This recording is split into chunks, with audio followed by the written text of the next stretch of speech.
You know this is going to be a fun one in Foxborough. Vikings and Patriots. Tom Brady's last 4 games, though, not bad. Just not as good as we're used to seeing from him. 60% completion percentage, just 3 touchdowns, and a passer rating of 90. So with more on the Vikings trip to New England, here's Tom Pelissero. Thanks, Colleen. Kirk Cousins and the Vikings offense put on a show through the air in last week's win over the Packers, and they're hopeful they can build on that Sunday against the Patriots defense that is notorious for taking away the opponent's best weapon. Tight end Kyle Rudolph told me, you know they're going to give you some wrinkles that they've drawn up just for you. But if we take care of us and use all our playmakers, it doesn't matter what they do because they can't stop everyone. One of those playmakers, receiver Stephon Diggs, was back at practice Friday after missing 2 days because of a knee injury. He's listed as questionable on the injury report. So is star cornerback Xavier Rhodes, who told me he expects to go through a pregame workout to test out his injured hamstring. Against Tom Brady, linebacker Anthony Barr told me one key is getting pressure in Brady's face. He does not want to move around, Barr said, so if we can get him off his spot a little bit, I think that'll help us. Colleen? Thank you, Tom. So we know that Tom Brady is really good at home in December. He's got a 32-4 record there, which is amazing. 32-4. 32-4 at home in December. 36 Crazy. So, Reggie, games. how should he approach the Vikings defense with Mike Zimmer and everything that they bring to the table? How should Brady approach it? Yeah, Brady and the offense. I mean, Brady's the GOAT. Brady should just do what Brady does, right? He's seen every type of defense possible. He's seen all the blitz looks. He's seen the double leg at mugs that they're going to try to show him. He's seen the all-up blitz looks. Brady needs to go out there and be Brady. He has enough weapons around him to be successful, and then they do a great job at spreading the ball out. And that's what makes this team difficult to guard, is because a lot like Matt Nagy, what he's doing with the Chicago Bears right now, they spread the ball out to everybody. They don't just focus on one player, one receiver. The running back can be the star of the day. It can be Gronk, as you're seeing right here. It could be Edelman, or it could be Josh Gordon. And so they make you have to defend everybody on the field, and that's what makes them so tough. So Brady should not do anything different than just go out there and be Brady.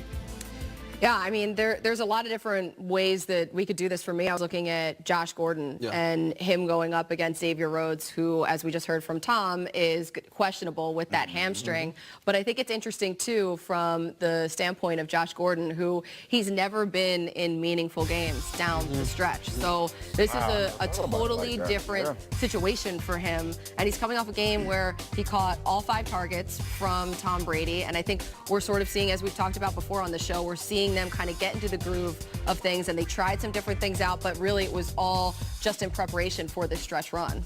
Yeah, go ahead. I would say a matchup alert for me would be this Vikings defense, which is a top 5 rush defense in the NFL, Yes, and they've gotten better in their last several games against a rushing offense with Sony Michel, the rookie. You talk about James White and company, one of the best tandems in the league. They're averaging almost 120 rush yards per game.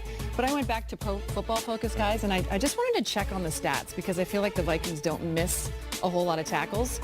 They lead the NFL with the fewest tackles missed on run plays, just 19 this season. 19? That's pretty remarkable, but... I think I've seen 19 on one play. Yeah. But I'm going to say this, though, Garofolo, because we've chatted.